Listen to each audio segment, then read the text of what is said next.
Merci, Monsieur le Président. Monsieur le Premier ministre, le président israélien Shimon Peres était en Belgique ces derniers jours et je regrette qu'on ait déroulé le tapis rouge pour cet homme qui, depuis des dizaines d'années, est derrière toutes les décisions politiques d'Israël.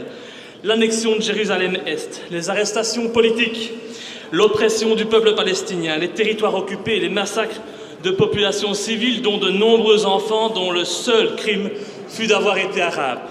Israël est actuellement un pays voyou, un pays qui pratique une politique nazie, un pays qui compte 10 000 prisonniers politiques palestiniens, un pays qui dispose illégalement de l'arme nucléaire, qui ne respecte pas les droits de l'homme et qui utilise le sionisme pour persister dans l'illégalité. Israël est un pays envahisseur qui profite du drame vécu par la communauté juive durant la Seconde Guerre mondiale pour opprimer les Palestiniens et leur voler leurs terres.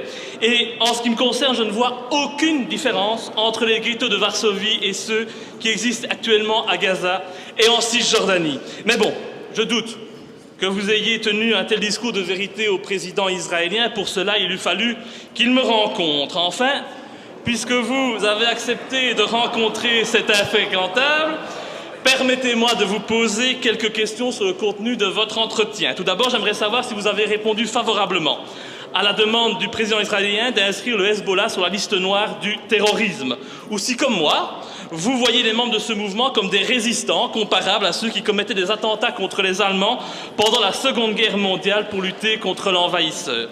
J'aimerais en outre savoir si vous avez condamné l'annexion illégale de Jérusalem-Est par Israël et rappelé au président Peres les conclusions du rapport annuel pour 2012 des chefs de mission de l'Union européenne qui accable Israël et condamne sa politique de colonisation et son projet de zone E1 qui, je le rappelle, est destiné à couper en deux la Cisjordanie et l'isoler définitivement de Jérusalem. C'est un projet qui porterait un coup fatal aux négociations de paix. Enfin, trouvez-vous normal que les ministres de Crème et de Croo aient participé à une réception en l'honneur du président israélien organisée par le CCOJB, organe sioniste belge par excellence? N'est-ce pas là un mauvais signal, ou du moins un signal ambigu, pour un pays comme la Belgique qui prétend jouer un rôle dans le règlement négocié du conflit israélo-palestinien? Et j'aimerais aussi vous demander ce que vous inspire la montée de l'antisionisme en Europe et dans le monde. Je vous remercie. Monsieur le Premier ministre.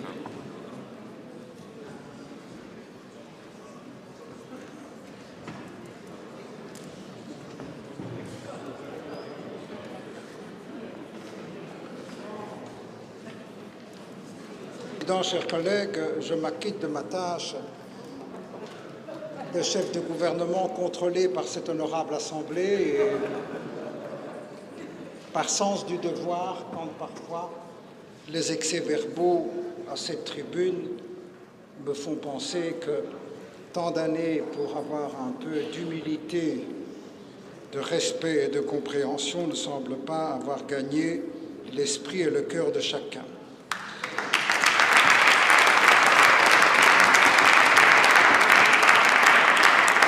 Monsieur le Président, je dois vous confesser que je ne tiens pas l'agenda du président de l'État d'Israël, M. Shimon Peres, et que je ne sais pas s'il avait dans ses intentions de rencontrer l'un ou l'autre membre de votre honorable Assemblée, mais si tel n'est pas le cas, qu'on m'en accable pas, je n'étais pas son secrétaire particulier ni organisateur de sa visite dans notre pays. Plus sérieusement, chers collègues, toute attitude antisémite est absolument intolérable. Et j'ai rappelé au président de l'État d'Israël ma détermination sans faille de combattre de telles attitudes, comme je combats d'ailleurs toute forme de discrimination et de racisme. Et avec moi, l'ensemble du gouvernement et, je pense, la toute grande majorité de ce Parlement. Pour notre pays, ce combat prend de multiples formes. Par exemple, le gouvernement veille depuis de nombreuses années à la sécurisation des institutions et bâtiments de la communauté juive de Belgique. Le président Peres a salué le leadership de la Belgique dans la lutte contre l'antisémitisme. Il a aussi salué le travail de la Belgique, travail de mémoire.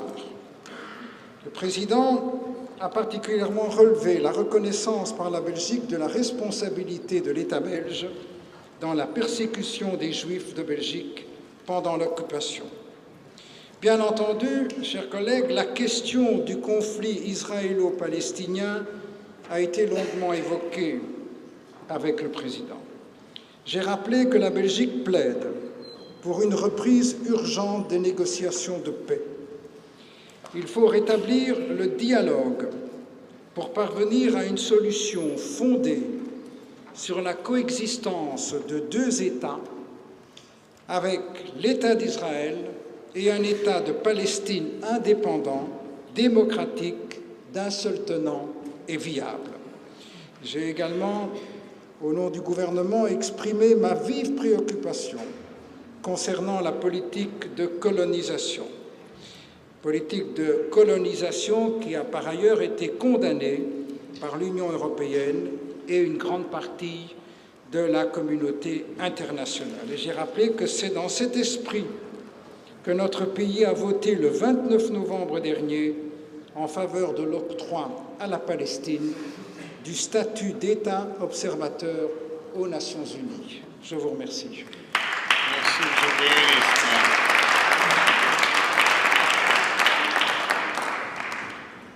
Monsieur Louis.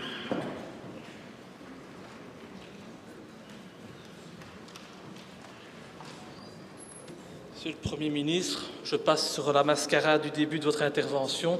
Et puisque nous en sommes malheureusement là dans notre pays, eh bien je vous remercie d'avoir la gentillesse de respecter la démocratie en répondant à mes questions, même si celles-ci ne vous plaisent pas. Mais Monsieur le Premier ministre, si comme vous je pense que l'antisémitisme est à combattre de toutes nos forces, je crois que l'antisionisme est positif et qu'il apportera un monde plus juste et plus éthique. Mais ce que je constate, M. Di Rupo, c'est que le 14 mai 2013, nous célébrerons les 65 ans du conflit israélo-palestinien. 65 années de souffrance et d'oppression. Et que nous dit Shimon Peres dans la presse? Il dit qu'il faut patienter. Eh bien, nous sommes impatients, paraît-il. 65 années d'attente, est-ce de l'impatience? Moi, je me demande ce qu'attend Israël pour se retirer des territoires conquis par la guerre. Parce qu'à force d'attendre, à force d'encercler la population palestinienne, à force de tuer 100 Palestiniens pour un mort israélien ou un arbre détruit, eh bien, il n'y aura bientôt plus de Palestiniens. Et c'est peut-être l'objectif des sionistes et de ceux qui les soutiennent.